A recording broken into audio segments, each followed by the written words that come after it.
د الله رسول فرمایي یو سړی مالدار و، عرب پتی و کرب پتی و، ډېر ښه ژوند الله ورکړی ولو. بل ورځ الله رب العزت داسې سیسټم سره آوټ کوي چې بیا د هغه مالداري، د دکانونه، د مارکیټونه، د کورونه، دا کاروبار ټوله ځینې ولاړی. اوس په بازار کې ګرځي، پر سر یې پټو راچولی دي چې څوک یې ونه پېژني. ګوري په ریړۍ کې یو ارزانه سبزي کوله، هغه د ځان لپاره اخلي. پخوا به دی ولاړی هغه اعلی سیرلی ده به دا ټوله راوتله زما د ماښام دپاره. نن دی داسې بېبسه سو، بېوسه سو، دی دکانداري و خبرې ځینې ولاړې. ډېر په دې ښار کې ګرځي عزیزانو، ډېر ګرځي. دا اوس ګرځي په بازار کې چې یو کمزوره ریړۍ د سبزۍ وچ د ارزانه وله، په جیب کې 100 روپۍ درلودې او کور یې په 1000 روپۍ هم نه چلېدی، بس ورغلی دا سبزي یې اخیسته. د الله رسول فرمایي دا سړی د زړه د سوي دی، ورسه د چې کوم مشکل دی هغه مشکل چې دی هغه ځینې لرې کړه. یو سړی دی په پورو کې راله، پوره وړی سو، اوس په کور کې څه نه لري، دیواله سو بل هغه دشمن یې بولي، هغه پوره وړی یې بولي، هغه رالی د کور دروازه ته ودرېدی.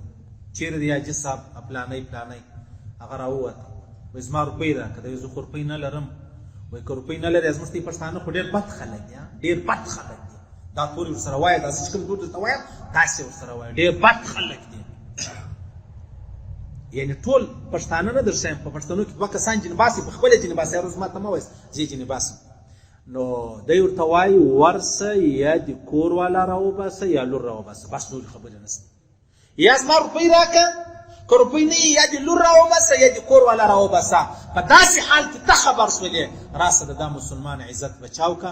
100 روپۍ دې پر باندې دي، زما 1 لک روپۍ پر باندې دي، دا 1 لک روپۍ ورکه و د هغه کورني ته یې ورکه، ورته واخله، د خپل عزت بچاو که، د خپل پور ادا که.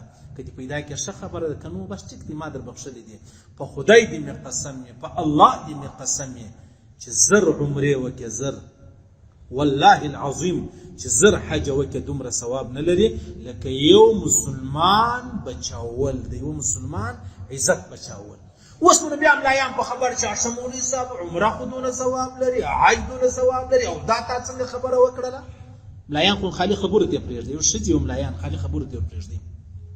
د هغه مولوي صاحب ورته مولوي صاحب خدا مکه دا ټیم پر تا راغلی، چا څه د موټرسایکل اخیستی و، موټرسایکل در څخه خلاص و، پیسې دې نه درلودې، قسطونه در پسې پاته و. هغه وروره سودخوارو درله رالو کور ته ودرېد چې مولوي صاحب روپۍ تا روپۍ نه لرم. ول که روپۍ نه لرې یا کور والا راوباسه یا د لور راوباسه.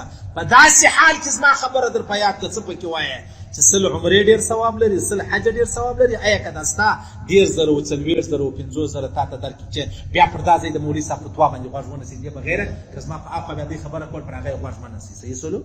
دا الله رسول فرمایي من رد عن عرض اخیه رد الله عن وجهه النار یوم القیامه. د چا د عزت بچاو کوي، د چا د عزت دفاع وکړله. یو سړی دی را روان دی وروره، غریب دی، بېوسه دی، لور ورسره ده، خور ورسره ده، خلک یې تنګوي، چیک پوسټ باندې راغلی، پیسې والا یې تنګوي، پولیس والا یې تنګوي، ناجایزه کوي.